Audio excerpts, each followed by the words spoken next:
बच्चों आपको असर्शन दे रखा है कि टेट्रा लिमिटेड जिसने इशू किए हैं 20,000 इक्विटी शेयर्स और ये पूरे के पूरे शेयर सब्सक्राइब भी हो गए हैं। कंपनी ने सारी कॉल्स मांग ली एक्सेप्ट ₹25 पर share which was resolve by to be reserve capital. यानी कंपनी ने इनमें से ये शेयर 100 रुपये का है बच्चों, यहाँ पे मेंशन नहीं कर रखा, लेकिन एक शेयर की फेस वैल्यू ₹100 है। तो कंपनी ने बाकी सारे पैसे मांग लिए ₹25 छोड़ के, और ये रिजॉल्व किया गया, कंपनी के द्वारा ये डिसाइड किया गया कि इसको रिजर्व कैपिटल के तौर पे रखा जाएगा। ठीक है बच्चों। अब आगे कहा है कि कंपनी का जो शेयर कैपिटल है जो बैलेंस शीट में शो किया जाएगा as subscribe and fully paid up, वो अब नील ही रहेगा। ठीक है बच्चों।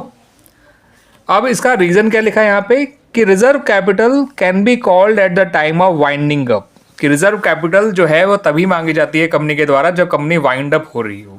ठीक है बच्चों।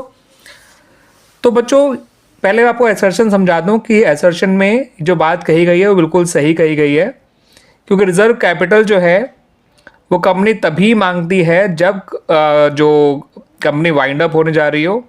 तो कंपनी अपनी एंटायर लाइफ में ही जो है वो ये 25 रुपये मांगेगी ही नहीं, और जब कंपनी ये 25 रुपये मांगेगी ही नहीं तो कंपनी का subscribe and fully paid up capital जो है वो हमेशा नील ही शो की जाएगी। ठीक है बच्चों।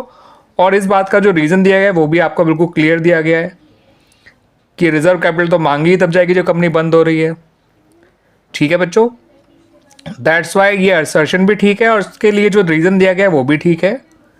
ठीक है। अब हमें देखना है कि यहाँ पर कहाँ वो पॉइंट है जिसमें ये कहा गया है कि दोनों ठीक भी हैं और रीज़न करेक्ट एक्सप्लेनेशन भी है। तो पहले में तो कहा है कि असर्शन ठीक है, रीज़न गलत है, तो ये तो गलत ही हो जाएगा।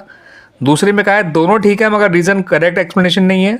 दोनों ठीक है मगर रीज़न करेक्ट एक्सप्लेनेशन है, इसलिए ये पॉइंट सही नहीं होगा, ये ऑप्शन।